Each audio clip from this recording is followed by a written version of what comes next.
Bienvenue dans ce module 2 où on va voir maintenant comment se mettre en conformité par rapport à l'ensemble des obligations que l'on a en matière de protection des données à caractère personnel et comment s'assurer de bien respecter le RGPD dans toutes ses composantes. Alors, la première chose que l'on va devoir mettre en place, c'est créer son registre. Alors ça, c'est une obligation qui est imposée par l'article 30 du règlement et qui vous impose, comme je l'ai indiqué précédemment, de recenser toutes les activités de traitement de données à caractère personnel qui ont lieu dans l'organisation. Donc on va recenser, on va dire voilà, par exemple là j'ai une newsletter, là j'ai un site internet qui collecte des données personnelles, là j'ai des processus RH, par exemple j'ai une base CV, là j'ai un CRM, là j'ai la gestion de ma comptabilité, et donc ça va vous me permettre ensuite d'abord de référencer ces activités, mais ensuite de déployer un processus de conformité pour s'assurer que chacune de ces activités de traitement soit bien conforme aux exigences imposées par la loi. Alors, pour faire son registre, il y a deux méthodes. Alors, il y a la méthode ancienne, qui est la méthode manuelle, on fait tout à la main, c'est extrêmement fastidieux, c'est extrêmement lourd, mais je vais quand même vous la montrer, je vais quand même vous montrer cette méthode pour vous montrer voilà, tout le travail qui normalement doit être fait, et puis je vais vous montrer comment on va automatiser tout ça ensuite avec Legiscope, et comment vous allez pouvoir aller rapidement à l'essentiel, et vous éviter énormément de travail grâce à l'automatisation qui est possible. Alors, on ne peut pas automatiser tout, mais on peut quand même automatiser énormément du travail qui est un travail assez laborieux, vous allez le voir. Alors d'abord, comment la méthode manuelle, on va d'abord travailler sur la méthode manuelle.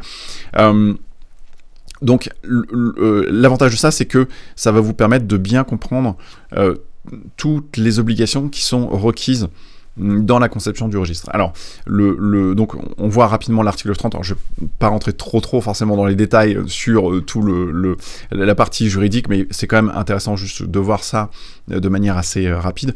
Donc ce que dit l'article 30, c'est que le responsable de traitement doit tenir un registre des activités de traitement de données à caractère personnel qui soit effectuées sous sa responsabilité. Et dans ce registre, on doit indiquer pour chaque fiche registre, donc en fait on a un registre avec un certain nombre de fiches, et donc chaque fiche doit être un traitement de données à caractère personnel. Et qu'est-ce que l'on doit indiquer? Eh bien, on doit indiquer le nom, les coordonnées du responsable de traitement, donc ça c'est le nom de votre organisation, donc ça c'est simple. On doit ensuite indiquer les finalités du traitement, donc ça c'est le détail, donc qu'est-ce qu'on fait, quels sont les objectifs du traitement, pourquoi on réalise ce traitement. Donc, par exemple pour la comptabilité, vous allez dire gestion de la comptabilité, la finalité c'est la gestion de la comptabilité. Ensuite on doit indiquer les catégories de personnes concernées et les catégories de données à caractère personnel. Par exemple pour la gestion de la comptabilité, on va dire voilà, on traite des noms, des prénoms, des coordonnées de personnes pour l'essentiel. Ensuite, on doit indiquer les catégories de destinataires, donc quelles sont les personnes qui vont avoir accès à ces données à caractère personnel. On doit indiquer ensuite s'il y a des transferts de données hors de l'Union européenne. Donc ça, c'est pour s'assurer que ces données ne soient pas transférées hors de l'UE sans que la réglementation soit bien respectée. Sinon, ça permettrait trop facilement de couper court à cette réglementation et transférer toutes les données dans un pays dans lequel il n'y a pas de réglementation. Donc en fait tous les transferts hors de l'Union européenne sont très réglementés, donc c'est possible mais c'est réglementé, donc là il faut l'indiquer dans l'article 30. Et puis les délais prévus pour l'effacement de toutes les différentes catégories de données, donc ça c'est les délais de conservation, il faut indiquer la conservation de les délais pendant lesquels vous conservez ces données. Par exemple pour la facturation ou la gestion comptable, on va dire c'est le délai le temps de l'obligation légale, le temps de respecter l'obligation légale, puisque ça nous est imposé par la loi. Donc on va dire par exemple c'est 5 ans ou 10 ans en fonction de l'obligation spécifique. Ou pour une newsletter, on va dire par exemple jusqu'à la désinscription de la personne. Donc le temps de traitement des données, c'est pour une newsletter en généralement jusqu'à ce que la personne se désinscrive. Et puis ensuite, on va indiquer une description générale, si possible, de mesures de sécurité. C'est pas l'article 30 dit si possible, donc voilà, c'est pas systématiquement, on le fait pas systématiquement, mais on le fait si on peut le faire. Donc la première étape, ça va être vraiment de recenser toutes les activités de traitement de données à caractère personnel qui ont lieu dans l'organisation. Donc ça, on va le faire ensemble. Je vais vous montrer au travers de listes type, évidemment, comment aller à l'essentiel et avancer rapidement par rapport à ça. Et puis ensuite, On verra ça dans le module 3. On va déployer un processus de conformité, traitement par traitement, de sorte de s'assurer que voilà, on respecte toutes les exigences du règlement européen. Alors, première étape, recenser ces activités de traitement. Donc, encore une fois, je vous montre la méthode manuelle, mais on va voir comment accélérer vraiment les choses très rapidement avec Legiscope. Donc, il y a une première étape par laquelle on passe, qui est de prendre un peu un papier, un stylo, et puis de se poser la question, où est-ce qu'on a des données personnelles dans notre organisation? Et ça, en général, on a des données, par exemple, sur le CRM, dans le domaine marketing, eh bien, on met en place des enquêtes de satisfaction en général, on réalise des études marketing, on fait de la prospection commerciale, pas tout le monde, mais si on fait de la prospection commerciale, il faut le noter. Et ensuite, dans le domaine commercial, on a toute la gestion des clients, la gestion des prospects, et puis tout ce qui est vente en ligne. Ensuite, on a la gestion de la facturation. En général, on tient une comptabilité également. Après, il y a toute la partie RH qui est assez gourmande en matière de traitement de données à caractère personnel. On a, par exemple, la gestion administrative des personnels, la gestion des carrières, l'évaluation des compétences, la constitution de bases CV. Aujourd'hui, on a le télétravail, la gestion des actions de formation des personnels internes, le contrôle d'accès aux locaux, etc., etc. Dans le domaine juridique, on a le contentieux, on a la gestion de l'immobilier. Dans le domaine IT, on a la gestion de sauvegarde, la communication sur LinkedIn, Twitter, etc. etc. Donc, c'est pour chaque traitement que vous allez identifier.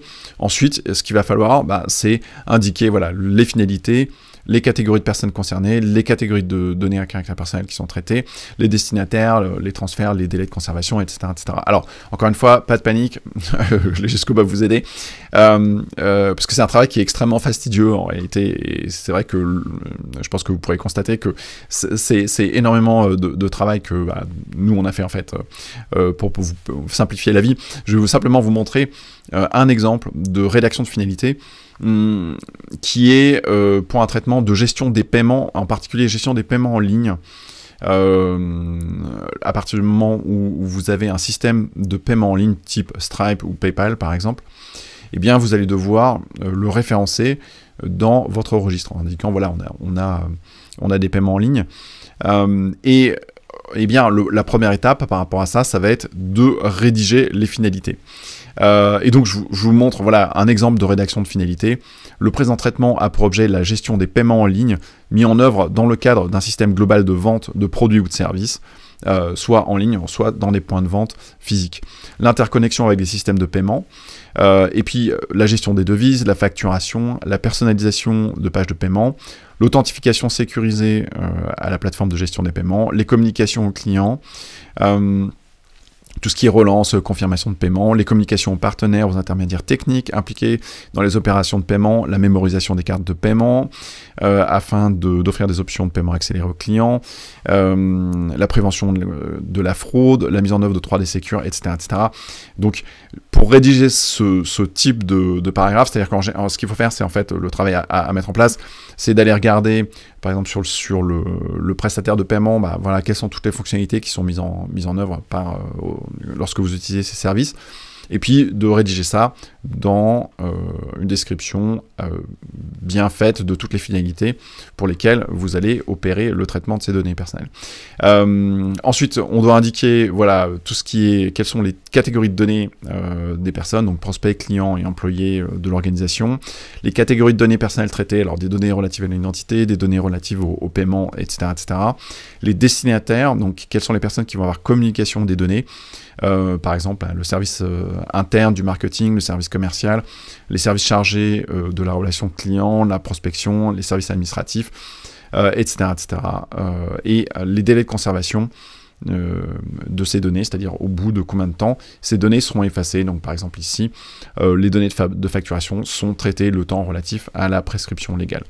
Donc voilà, donc c'est un travail qui est assez long et fastidieux à faire.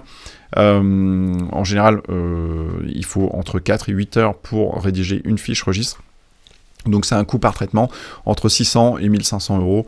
Voilà, et en moyenne, une organisation a entre, on va dire, 10 et 30 traitements en fonction pour une petite entreprise. Et puis voilà, une PME de 200 personnes à peu près, en général une cinquantaine de traitements. Donc vous voyez le coût qui est associé à ça. Donc vraiment la solution, c'est d'automatiser, parce que si vous passez votre temps à rédiger des fiches registres standards, vous n'allez pas vous en sortir et c'est vraiment pas la bonne méthode. Et donc Legiscope va vraiment vous aider à ça. Et c'est ce qu'on va voir dans cette deuxième partie, qui est comment automatiser la fabrication et la création du registre. Je vous retrouve dans cette deuxième partie. À bientôt.